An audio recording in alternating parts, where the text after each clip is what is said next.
All right, Kristen, the most important question. I know I heard your presentation just now, but I know there's still some people out there who are still thinking, does this really work?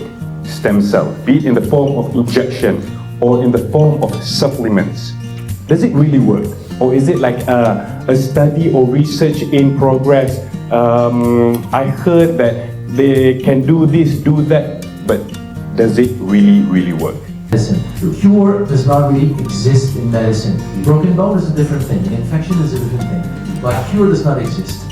Stem cells actually allows the body to truly repair.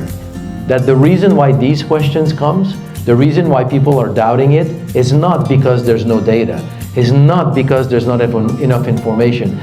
Just go to the PubMed, so P-U-B-M-E-D, PubMed. It's the library of the National Institutes of Health in America. Put stem cells, see how many studies show up. Hundreds of thousands of studies have been published over the past 20 years. There is so much studies that to just say, I still doubt. If you doubt stem cells with the amount of research, then just doubt everything. It's so demonstrated, but it's hard to trickle down because there's a huge force preventing it. So the quick answer is yes, it works.